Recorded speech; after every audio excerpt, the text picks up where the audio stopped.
Hello students, how are you all? I hope you all are fine. Today's our topic is from class 6, subject is our history and it is the 7th part of chapter 5th. Today's subtopic is changes in agriculture. Yesterday we have read about the differences between Janpadas and Mahajanpadas और हमने पढ़ा वहाँ पर rulers जो taxes कैसे लेते थे महाजनपदास में क्यों लेते थे वो भी हमने पढ़ा। आज हम पढ़ेंगे एग्रीकल्चर में जो चेंजेस थी। एग्रीकल्चर जो अर्लीस्ट टाइम से करता आ रहा था, लेकिन अब जो जाकर वैदिक टाइम्स में एग्रीकल्चर में क्या चेंजेस हुई। Farming was the main occupation in early वैदिक टाइम्स। पहले से फार्मिंग करते थे, एग्रीकल्चर करते थे, ठीक है। हमने देखा अर्लीस्ट मैंने कैसे एग्रीकल्चर सीखा, फार्मिंग सीखी है ना बेटा। तो लेकिन वैदिक टाइम्स में आते आते लेटर वैदिक टाइम्स में चेंज इन एग्रीकल्चर, बहुत सारी चीज़ें जो हुई वो चेंज हुई। Two main change in agriculture क्या क्या हुआ। Growing use of iron ploughshares, ठीक है। पहले जो अर्लीस्ट टाइम था तब आयरन नहीं हुआ करता था। प्लोशेयर्स होता है बेटा हल, जिससे ज़मीन जोते हैं ना। आप देखते हो जब भी हमें क्रॉप्स ग्रो करनी होती है, ज़मीन पहले जोती जाती है ना। पहले हम ज़मीन को टिलिंग, जो ज़मीन को जोतते हैं, फिर उसमें बीज जाता है, फिर उसमें पानी देते हैं, फिर उसमें सैपलिंग्स निकल आती है ना। तो पहले जो थे वुडन प्लोशेयर्स थे, लेकिन वैदिक टाइम्स में आते आते आयरन प्लोशेयर्स यूज करने लगे। उससे क्या होता था, जो हैवी क्ले सॉइल जो होती थी वो turn over better than before. अगर पहले उसको जोतते थे, जैसे वुडन से उतना अच्छा काम नहीं होता था, लेकिन अब आयरन प्लोशेयर से वो ज़्यादा अच्छी तरह से जो है वो ज़मीन जो है वो जोती जाती थी, ठीक है। उससे क्या फ़ायदा होता था, मोर ग्रेन्स कुड बी प्रोड्यूस्ड। पहले अगर सपोज करो 50 kg उस ज़मीन से निकलता था, अभी वहाँ से 100-150 kg जो है निकलना शुरू होता। तो इससे क्या हुआ, इससे इनको किसानों को जो है फ़ायदा हुआ, किससे, आयरन प्लोशेयर यूज़ करने से। तो आप देखोगे आज इसका मतलब धीरे धीरे टेक्नोलॉजी जो है वैदिक टाइम्स तक एडवांसमेंट जो हो रही है, डेवलपमेंट जो है एग्रीकल्चर के लिहाज से भी हो रही थी। पॉलिटिकल सिस्टम भी हमने देखा कि डेवलप हो रहा था, एग्रीकल्चर में भी हो रहा था। आजकल आप देखोगे कि ट्रैक्टर यूज़ किए जाते हैं, कितना उससे क्या फ़ायदा है। ट्रैक्टर से आप देखते हो फार्मिंग एकदम से ज़मीन जोती जाती है, उससे किसानों का काम जो है वो ईजियर हो गया है। और एक तो ईजियर भी हो गया, दूसरा टाइम सेविंग भी हो गया, तीसरा उनको ज़्यादा प्रॉफिट भी होता है। तो सिमिलरली यहाँ पे भी आयरन प्लोशेयर से इनका जो है टाइम सेव हुआ, लेबर कम लगी और ग्रेन्स की जो है पैदावार वो भी ज़्यादा हुई।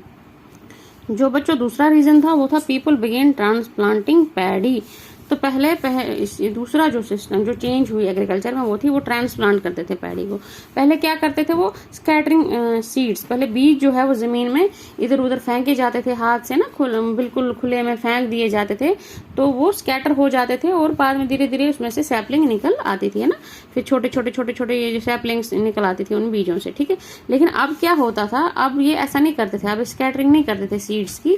अब ये क्या करते थे, जैसे सैपलिंग्स ग्रो की, इन सैपलिंग्स को उठाकर saplings will grow and then planted in the fields. अब एक जगह पे इन सैपलिंग्स को उगाते थे, फिर इन सैपलिंग्स को उठाकर जो है वो जो अपने फील्ड्स में लगाते थे। उससे भी क्या हुआ, उससे इनकी प्रोडक्शन जो है वो इंक्रीज हुई। जैसे अब स्कैटर एक प्लेस पे किए, सैपलिंग उगे, सैपलिंग उगाकर फिर फील्ड्स में इन्होंने लगाए। आप देखोगे ना, जैसे कश्मीर में जब जो आजकल जैसे मौसम होता है आपका, जो मौसम के अकॉर्डिंग जो क्रॉप्स ग्रो करती हैं, आप देखते हो ना, वो जिसको हम कश्मीरी में बोलते हैं थल आ गई, तो वो एक जगह पे लगा, वो जो सैपलिंग्स उगती हैं उनको दूसरी जगह पे फिर पहले पास उगती है ना, फिर दूर दूर उनको लगाते हैं। उससे क्या होता है, हमारी जो प्रोडक्शन है वो इंक्रीज हो जाती है, और इंक्रीज जो प्रोडक्शन होगी तो हमारा क्या होगा, हमेशा फार्मर का प्रॉफिट ही होगा, फायदा ही होगा। तो लेकिन ये काम जो है ये थोड़ा सा क्या होता था, थका देने वाला काम होता था ना।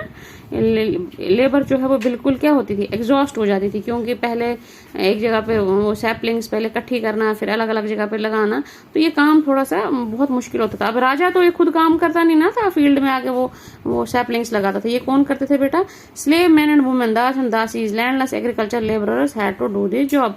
हमने देखा था ना, जब एक राजा जो जीतता था, जिस टेरिटरी को वो जीतता था, वहाँ के लोग क्या बन जाते थे, वहाँ के लोग बनते थे बेटा स्लेव, जिनको हिंदी में बोलते हैं दास, और फीमेल जो थी दासीज, और जिनके पास ज़मीन नहीं थी लैंडलेस एग्रीकल्चर लेबरर्स, और जो ऐसे लोग थे जिनके पास अपनी ज़मीन नहीं थी, तो ये वो काम सारा उन्हीं से लिया जाता था, एक तो उन स्लेव से और उन लोगों से जिनके पास अपनी ज़मीन नहीं थी। तो इस तरह से ये काम करते थे और ये अपने सर्वाइवल के लिए जो है ये वाला काम करते थे। समझ आ गई। ये दो चेंजेस जो थी एग्रीकल्चर में हुई, एक तो प्लोशेयर्स, आयरन प्लोशेयर्स का यूज़ हुआ, दूसरा ट्रांसप्लांटिंग, जो ये पैडी जो ट्रांसप्लांटिंग, जो ये सैपलिंग्स एक जगह पे ग्रो करते थे, फिर उसको फर्दर फील्ड्स में लगा देते।